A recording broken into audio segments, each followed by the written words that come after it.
Hello, people of the internet and outer net. Oh wait, I think I used that joke already. It's it's another round of the European International Championships of the Pokemon trading card game. We have Ryan Antonucci on the left and Ian Robb on the right, both players that I have played against multiple times before. They are both very, very good players. Ryan Antonucci, I do know, is from the New Jersey area, I believe. I play him at a lot of New Jersey Cups when I used to grind a lot at those. I think we have like a 50. I think he's like I think we're either 2-2 against each other or he's up 1. He might be 3 wins to my 2 wins against him. I can't quite remember. But anyway, Ian Robb, one of the strongest players in the game, in my opinion. Probably the strongest player. Just really good. Really good. You know, he wins a lot, usually at regionals. not really much to say. I beat him in top 4 of a cup once. I made him salty. But he's grinched quite a lot of points out of me though, so he's a good guy though. He's really fun to be around. He plays a couple capturing aromas. Pretty clear that this is a Lost Box matchup versus a Lugia deck. So yeah, what was that? Double heads here. So got a Archeops and now thinking about a Lugia V-Star.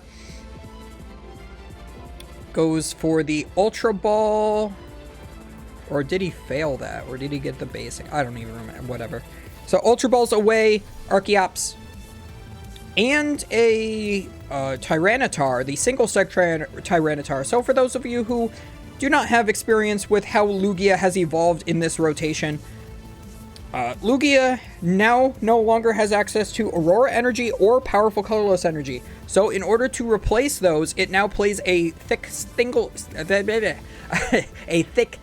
strike package. It plays a couple of these Stonejourners that are single strike, along with usually 1 to 2 of the Tyranitar V that is also single strike. These single strike energies have a very similar effect to the Powerful Colorless and gives the single strike Pokemon an additional 20 damage. Unfortunately, it does not work on Lugia. It's basically just a colorless energy on it.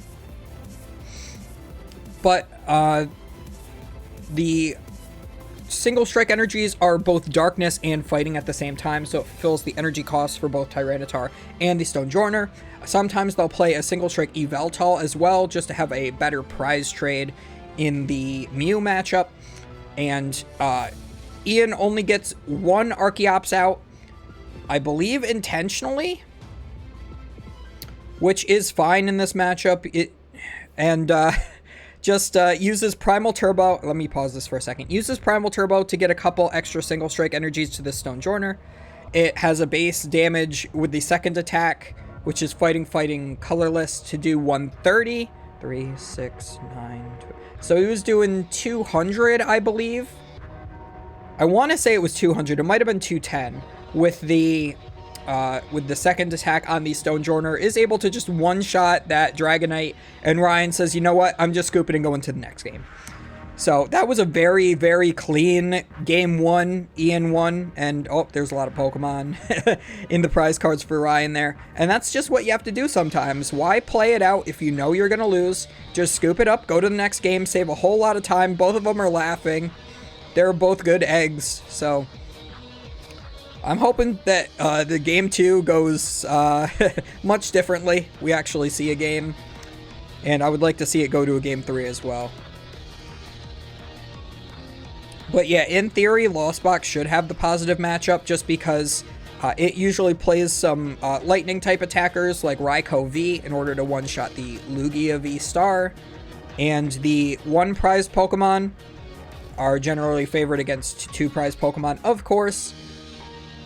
A lot of these Lost Box decks do play a Galarian Zapdos V, which would be able to one-shot a Tyranitar V. The only problem that you're given is the single strike Stonejourner. I believe it has 130 HP, so even a Sableye, both a Sableye and a Cramorant can't knock it out in one hit. and it can one-shot you if there's a stadium in play with a couple single strike energies, and if it can't do that with the first attack, it can always do the second attack. The second attack is like, I can't remember if it's like Giga Hammer or what it's called, or Gigaton something or other, but you can't use it 2 turns in a row, so it does force you to use the first attack on one of the turns.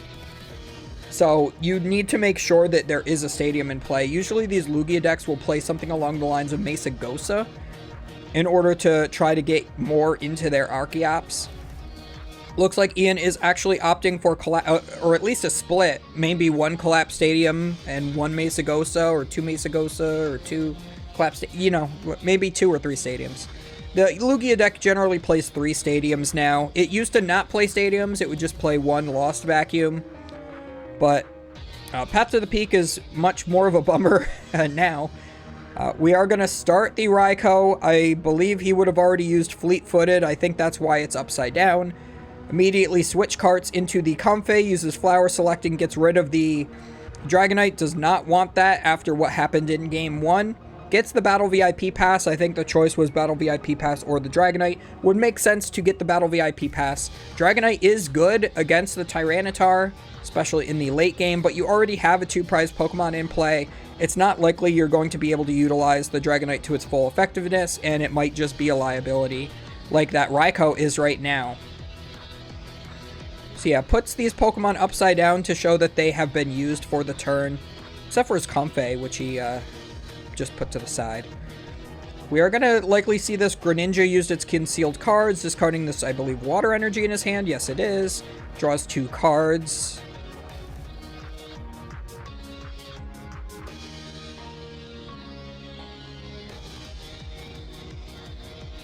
And then Attach Retreat goes in with the next Comfey. Flower Selectings again.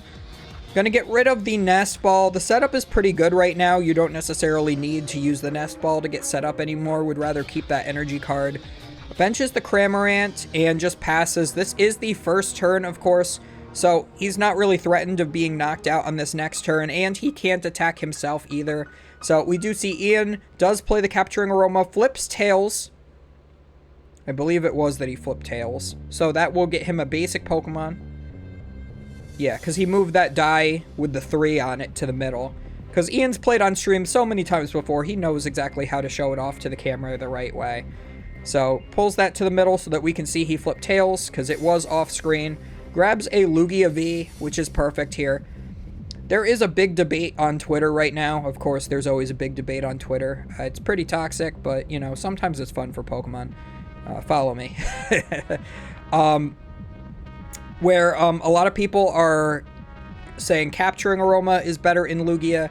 A lot of other people are saying Great Ball is better. I'm on the Great Ball side of the argument, mostly because I hate coin flip cards. If there's a card that I can just, you know, not have to flip a coin for, I'll do it. I do think that maybe the Capturing Aroma is a little bit more, like, it's weird. Like, early game, Capturing Aroma is better, and then late game, Great Ball is better. But, you know, because, like, if you need a Luminion and you flip heads with Capturing Aroma, then, like, the card was useless, you know? But then Great Ball can just completely whiff. You could just see, like, all energy and that's it. So we do get, it looks like 1 Archeops in the discard pile. That's usually all that you really need in the deck now. You don't need to get double Archeops out every time. It is always better if you can get double Archeops, but Archeops you don't really attack with anymore. You're just so invested in the single strike package that it just makes it a lot harder to attack with the Archeops. The math on the Archeops is just a lot worse because you're more reliant on the double turbo energy by playing a 3rd copy. So usually you're only hitting for 100. Even that doesn't knock out Cramorant. You're 10 short. So yeah, you're usually just in this matchup leaning a lot more on the Stonjourner in my experience. We are just going to play that Colress's Experiment. We're going to get a Battle VIP Pass that is unusable, as well as a Nest Ball that we don't really need because we're pretty set up. We're going to use Concealed Cards, draw a couple more cards, Flower Selecting. Ryan is off to the races. Choices are being made pretty swiftly. He's not really dwelling on any of his decisions here, which is very important to note. I played against a couple Lost Box decks at the last regional I attended, and oh man, did they take forever to make their decisions. So did Vikavolt that I ended up tying against. It was like the winning into points, like it would have been like winning into top 256 or something. I offered the gentleman's agreement and my opponent declined it and said, no, I want to win on my own. But there was only 5 minutes left, so we tied. And he was up on prizes. So he played so slow the whole game. And he's like, oh, do you want to go back and do the gentleman's now? And I said, no. And I signed tie on the match slip. Like, if you just accepted the gentleman's agreement at the beginning or, like, didn't slow play me, both of those ways, you would have won. So you've made your decision. So yeah, always important to know your deck inside and out going into a tournament like this to be able to make these decisions as fast as possible. They're getting close to 10 minutes into the match, but they're already a couple of turns into game 2 here. Ryan's even got the perfect setup here. We are likely going to just see an attack with Cramorant this turn. We're going to retreat. Looks like we're going to go for the Raikou to fleet-footed. We are at 7 in the Lost Zone. We can actually Mirage Gate and completely fill up. We completely charge up the Raikou V and be able to take a knockout this turn. So instead of just doing 100 with the Cramorant, we will be able to just... Where is the Mirage Gate?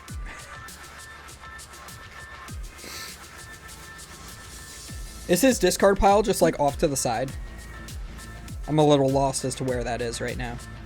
But we know he played Mirage Gate. He's going to get a couple of energies onto his Raikou and take the knockout on the Lugia V because of weakness. These Lugia decks actually don't really have room for Dunsparce anymore. I do think that it would be a good idea to play Dunsparce, especially for cards like the Raikou V. But you're usually just getting one Lugia V-Star into play and then just attacking with single strike Pokemon only most of the time. Sometimes you do go in with the Lugia, but not usually against the decks that play Lightning Pokemon. So I would really like to see Stonjourner get set up this turn. We're going to need to see the V-Star with a couple of Archeops in the discard pile.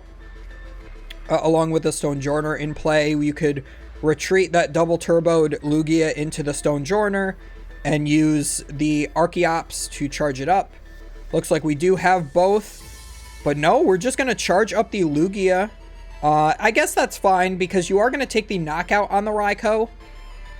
Because you are going to be hitting for an exact 200, which is knockout. So get the mileage out of the Lugia while you can. And then save the Stonjourner for if it gets Clara'd back into Ryan's hand in a future turn.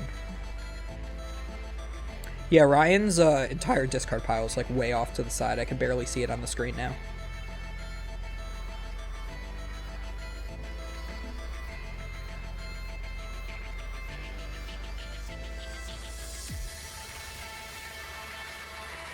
So we've used one Archeops. If he can bench another Pokemon that he can charge up, or he could even just charge one energy, like a gift energy, to a Archeops and have that as a retreat pivot if he needs to, but he just decides not to do that and just goes for the knockout.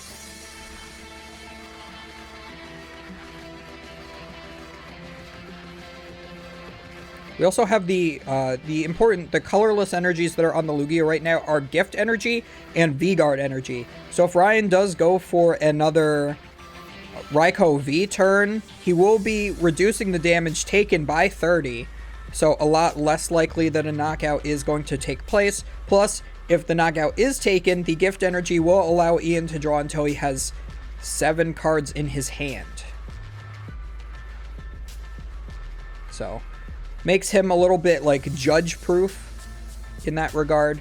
It's a card that was very much utilized in Regis in the previous format because they would get judged and marnied all the time and then knocked out, and then they would just redraw with Gift Energy, allowing them to continue setting up a new Regi every single turn, making sure they always had 7 Regis in play.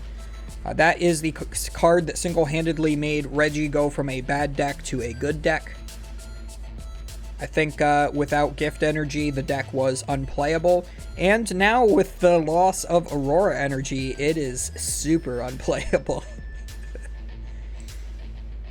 It might be playable next set when the new special energy comes out, but you're still gonna have to play some basic energies, and that just feels bad.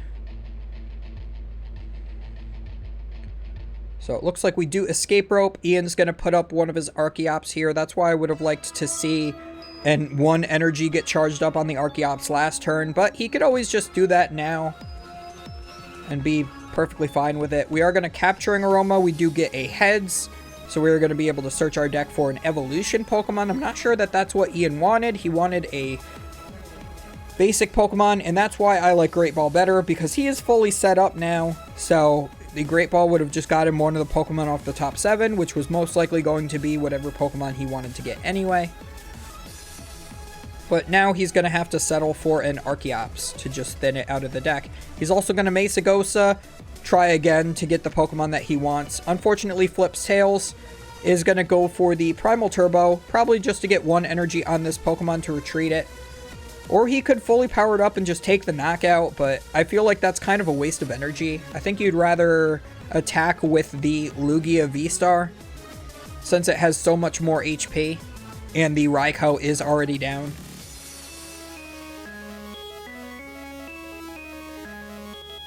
We are going to see a boss's orders is going to bring up the Radiant Greninja. We are going to see the Tempest Dive go and knock out the Radiant Greninja as well. So Ian definitely knowing that that is the most threatening Pokemon on the board for Ryan. A play that Lost Box likes to do against Lugia is go for the Moonlight Shuriken to 2 benched Archeops, and then use Sableye on the next turn to put 6 damage counters on both of those Archeops, doing an exact 150 over the course of those 2 turns to both of the Archeops, knocking them both out, and leaving you with no energy acceleration whatsoever. So he wants to make sure that there is the least likely way to get both of those Archeops knocked out. That's not the way I wanted to phrase that, but you get what you get what I'm saying. You're picking up what I'm putting down. So we're gonna Mirage Gate. We are going to get this Raikou fully powered up now. Is he playing 2 Raikou? I didn't notice the Clara, if he did play the Clara. He might have played the Clara. And that will, let's see, 20, 40, 60, 80, 100, 120, 140. So he's doing 140 times 2 is 280, minus 30 is not knockout. He needs one more benched Pokemon in order for this to be a knockout.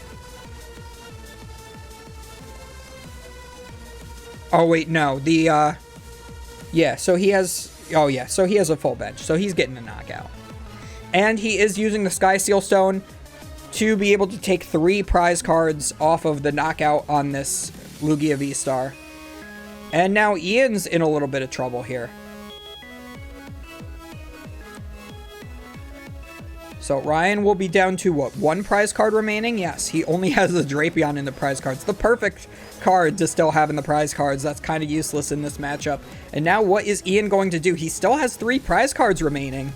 And even over the course of a couple of turns, Ryan can most certainly set up a Sableye to be able to just pick off this Archeops that's so heavily damaged on the bench. And I don't think that there is a way for Ian to recover. Ian really getting punished here for not having a Dunsparce in play, whether he plays it in his deck or not. Probably not, because a lot of these Lugia decks are just not playing Dunsparce anymore. Looks like we are going to go in with a benching of the Tyranitar V, the single strike. The first attack, Cragalanche for 1 darkness and 2 colorless, does 60 and discards the top 2 cards of your opponent's deck. I have beaten Lost Box before online on PTCGL by Cragalanching them to deck out, which is always hilarious. The other attack, Single Strike Crush, does 240 and discard the top 4 cards of your own deck, which can be bad, but usually when you're doing that, you're taking such a big knockout because those single strike energies allow you to do 20 extra damage. You can usually take a big knockout, sometimes even on a 3 prize Pokemon. Ooh, and we see a huge research here, discarding quite a bit of cards.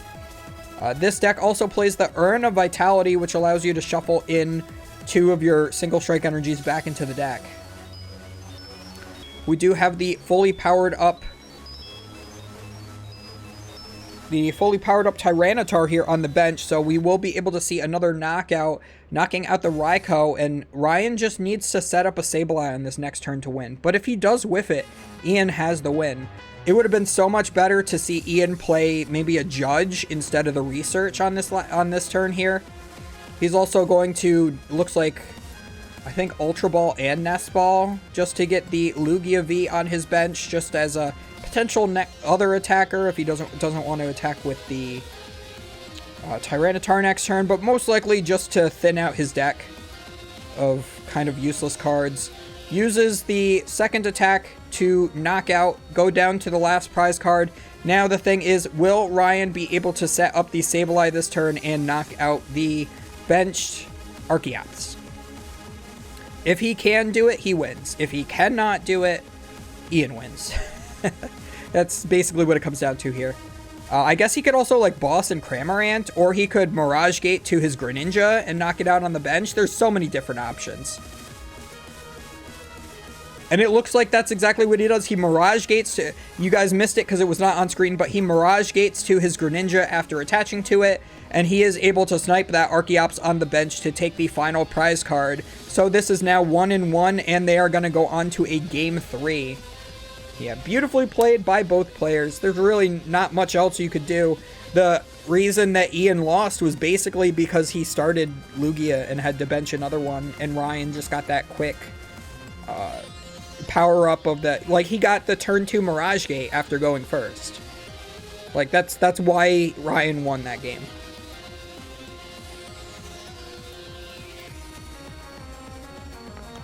But because both of these players played in a very timely fashion, we are going to have plenty of time for Game 3 here.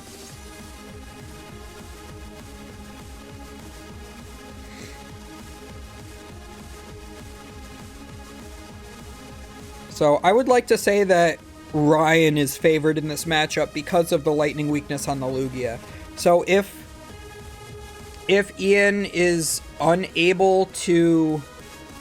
Yeah, so Ian should go first and put just one Lugia V into play. And then get the turn 2 double Archeops. And then I think it could be favored for Ian. But if he's forced to bench a second Lugia V at any point, Ryan can, of course, capitalize on that and go for that Sky Seal Stone play yet again. Also, if Ryan didn't get that Sky Seal Stone on that turn when he knocked out the Lugia V-Star with the second Raikou V, then Ian would have won in that way as well, because, you know, there would not have been the way for him to take a 2-prize knockout that turn. I mean, I guess there was a way that he possibly could have gotten there, right? He did Lost Zone the Dragonite, so... Yeah, so, I mean, I guess if he Clarid and Mirage Gated, he could have knocked out the... No, because Ooh, that's a lot of energy prize for Ian. Especially those V-Guard energies are going to be really important.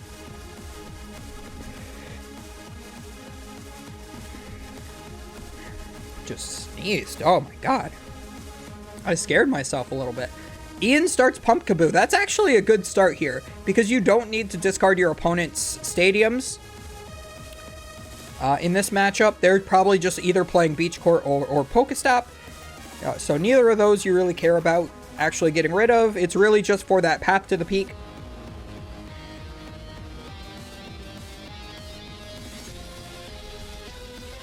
So Ian does flip Tails, which gets him a basic Pokemon. He is going to get that Lugia V into play.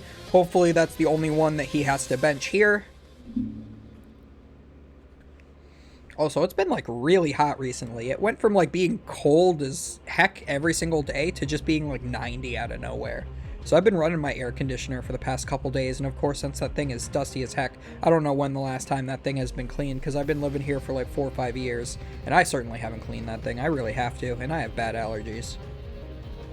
It's, like, built into my wall. Like, they cut a hole out in my wall to put the air conditioner through it. So it's like, it's not like I can take it out and actually, like, get in there. It's like a foot above my head. So, like, I can't even reach it. I have to, like, get on stairs and I can't, like, open it up. It's quite awful. It's very poorly designed. But if I sound congested, and of course I'm sneezing and stuff, that's because I'm running my air conditioner and it sucks. But we do see the nest ball here from Ryan. He's going to get a Pokemon onto his bench. Looks like that Sky Seal Stone is not prized, so we might be able to see that. Ooh, he has Emergency Jelly and Articuno in his deck as well, I just noticed. That's an interesting inclusion. I wonder what specifically that's for.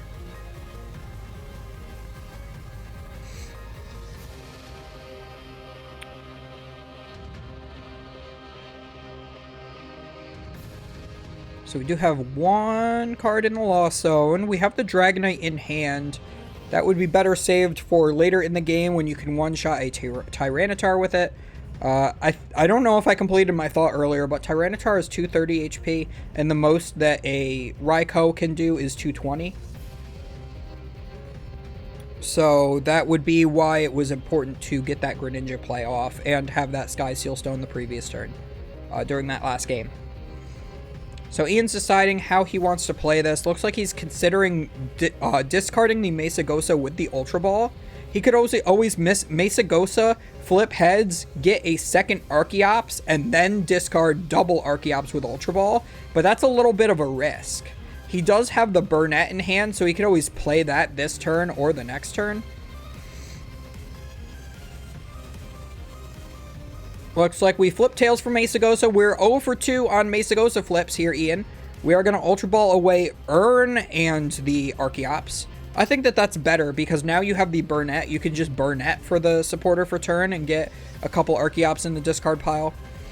Yeah, just the raw Burnett right in hand. Don't even need the Luminion for it. That's the best way to do it. Now we're going to have 3 Archeops in the discard pile. And we are going to V-Star both of those out and immediately go in. You could use the first one to put 2 double turbos to the Lugia. Oh my god, they have a V-Star that... Oh my god. Okay, you guys remember the last time I did a North American Regional and Knockout just kept going on the screen? I couldn't stop complaining about it. They have a V-Star animation now? I hate it. I hate it. I absolutely hate it with a burning passion. Okay. So he could go double turbo and then double turbo to the active, but it looks like he had the way to just retreat and go in with 1 double turbo on the Lugia, which is better because if a Raikou does come out and does not take the knockout on you, you want to have that V-Guard energy, the gift energy, and be able to hit for 200. So that's the perfect energies to have on there for Ian, and he's again off to the races. Ryan is on the back foot now. He's going to have to find some way to combat this Lugia here. He's going to really want a full bench with a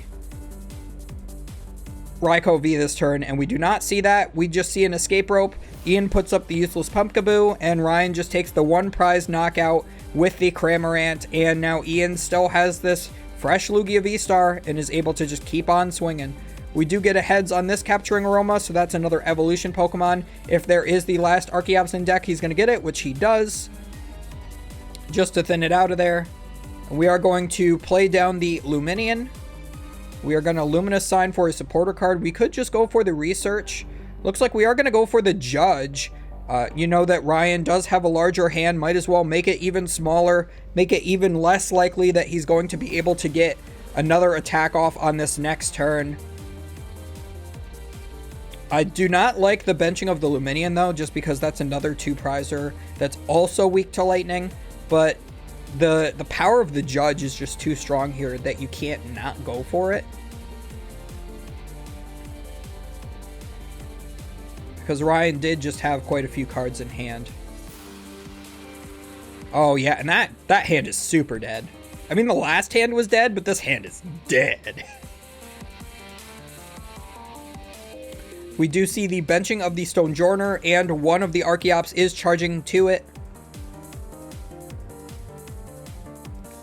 Getting 2 single strike energies into play on it, and we are going to take the knockout. Ian goes down to 4 remaining prize cards after taking his second knockout. Ryan has taken just 1 prize card so far. All that he has is the 1 Comfey.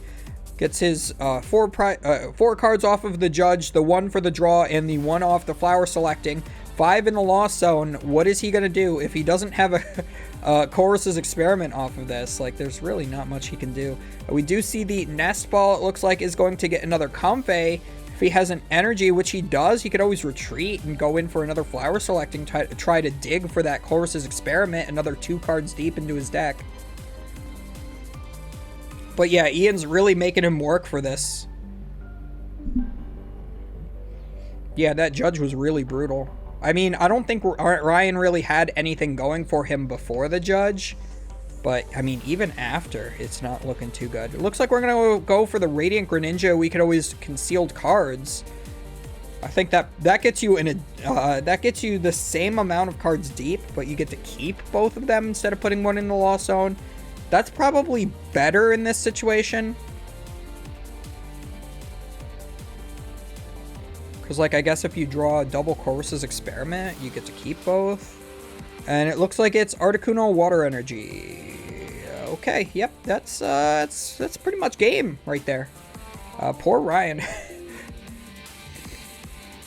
Ryan just kind of bricked games 1 and 3, and it looks like that's exactly how Lost Box goes. It's just you live or die by the top deck. We're going to Clara some Pokemon back into hands so that we can just bench them, I guess. Try to survive a little bit longer to try to get to that Raikou play.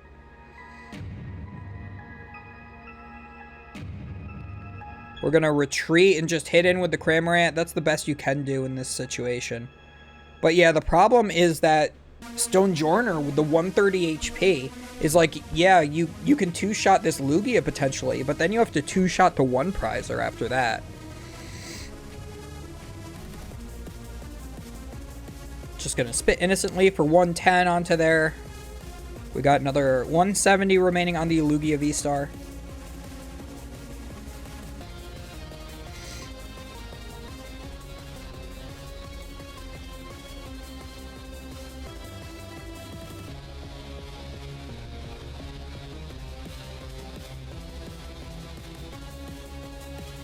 Yeah, I don't know what else Ryan can even do in this situation.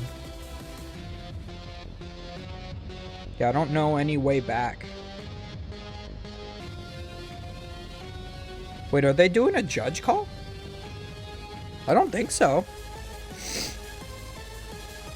Oh, Ian's just thinking. He goes for the boss's orders onto the Greninja yet again, just like he did in the last game, and he is going to knock out the most threatening Pokemon that's there. The Cramorant you don't really care about because that's 3-shotting your Lugia. You're perfectly fine with taking a 3-shot on your 2-Prizer.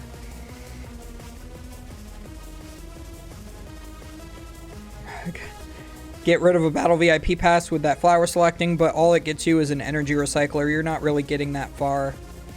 Yeah, this is really unfortunate for Ryan. He just really just does not have the cards he needs. And that's the format, folks. That's post-rotation for you. Happens every time.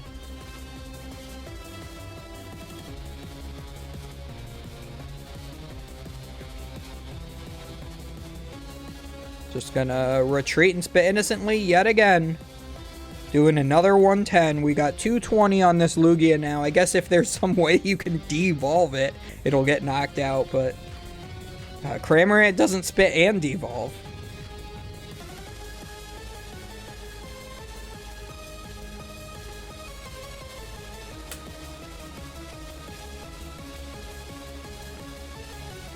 We are Ultra Balling here from Ian, it looks like.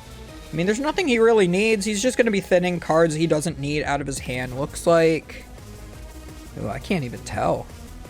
Is that another Burnett?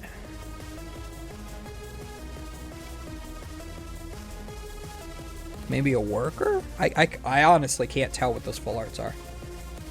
I apologize. We're going to get the Radiant Serena so we can start healing our own Lugia V-Stars. Super funny.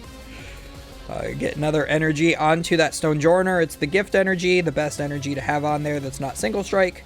We are going to flip another heads with Capturing Aroma. I guess get a Lugia V-Star at this point because you're out of Archeops in the deck.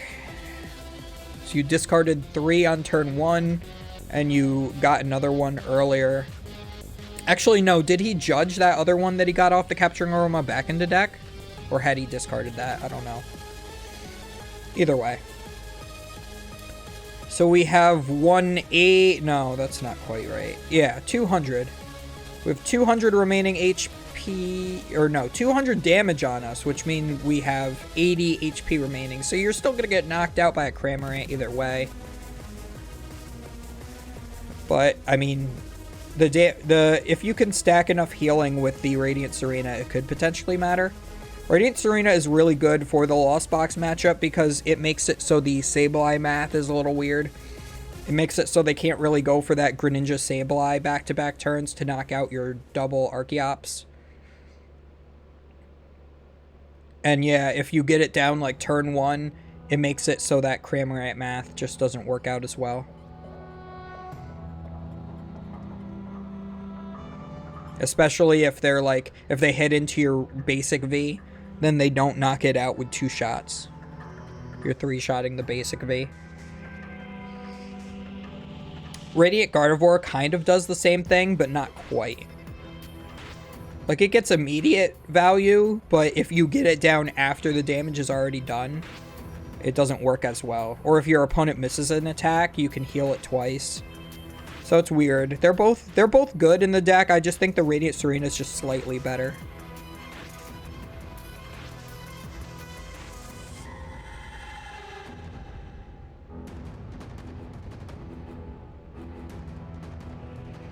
But yeah, I do think that this game is over for Ryan. He's just trying the best he can to try to put something together. If he can knock out this Lugia, if he can like do a Sableye turn here, knock out the Lugia and put some damage on the Stonjourner, and then knock it out with a Cramorant on the next turn, maybe Ian whiffs a turn.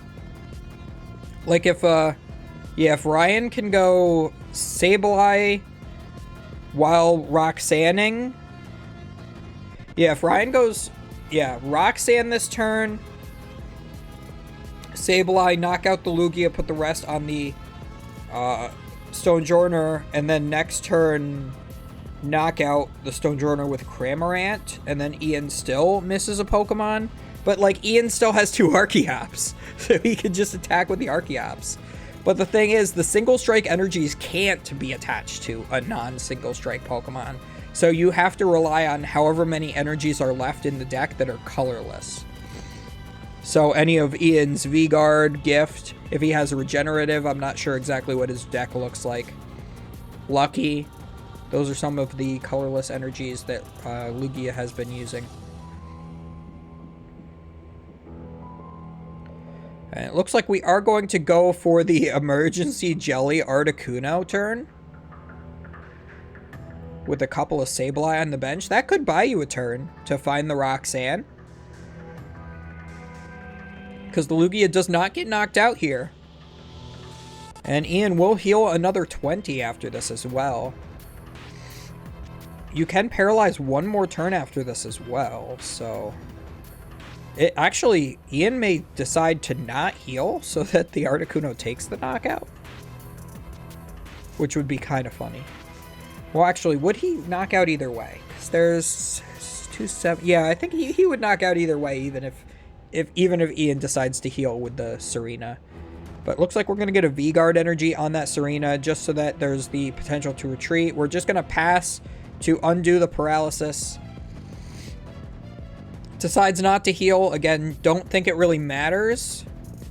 Unless Ryan's going to retreat, then that gives him more opportunity to put more Sableye damage into play. But it looks like this is a Chorus's experiment that he's doing. I would have really liked to see a Roxanne. Ian's got a lot of cards in hand. You want to make sure that he has the least amount of attacking options as possible. But again, I think Ian's just so far ahead, I don't think Ryan can really pull anything else out. So he's going to Lost Zone a Comfey. Oh my god, they got a Lost Zone animation? No, put that away. If I was on stream and that was in the background as I'm playing, I would be so distracted that my mind would actually turn to mush. I would quite literally put in a support ticket immediately if I was playing in that. That's awful.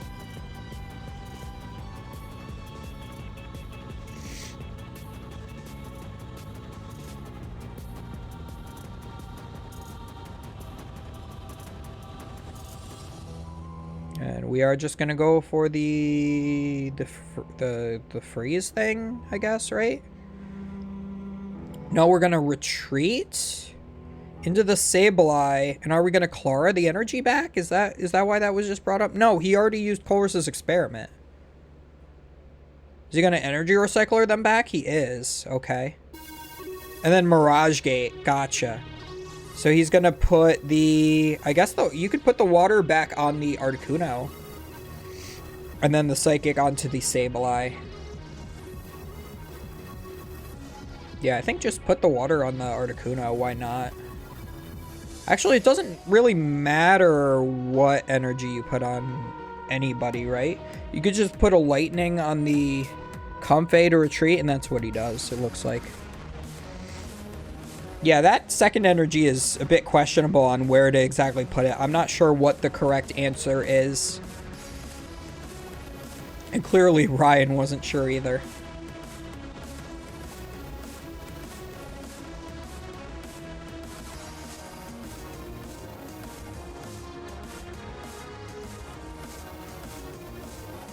And the knockout is taken on the Lugia. Where does the rest of the damage go? I would say at least maybe 2 damage counters to the Stonjourner, and then spread some damage to the Archeopses. Is that... Archeops is... Like, all the Pokemon names are just the single form is the plural form. But Archeopses just sounds fun.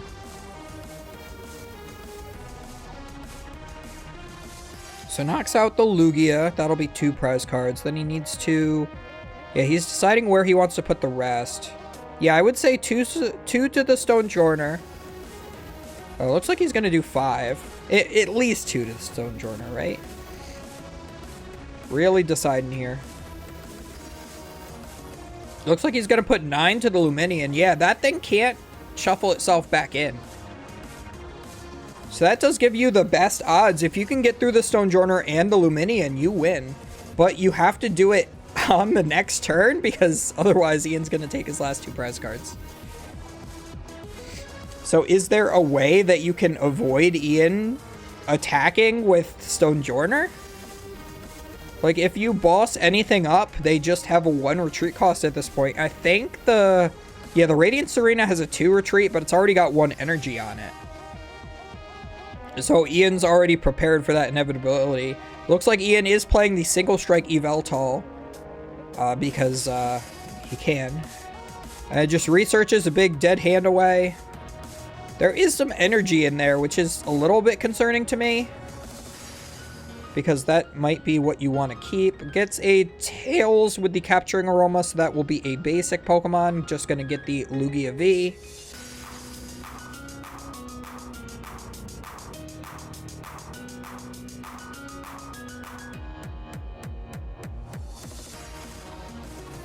Uses the healing from the... Yeah, that's the other thing. The healing from the Radiant Serena also makes it a lot harder to take the knockout on that Luminion. So there's 70 remaining on the Luminions, so that would be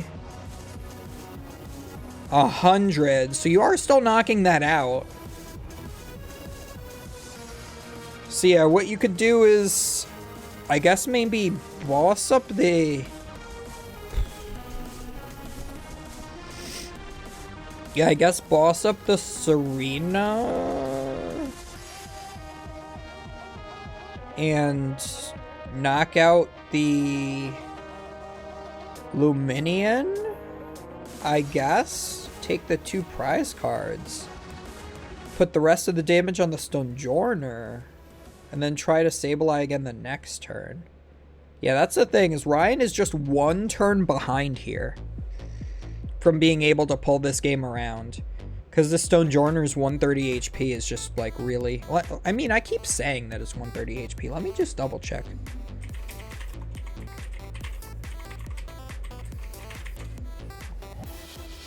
I'm fairly confident it is. Yeah, it is. It's 130 HP. It's been like a week since I tested online, okay?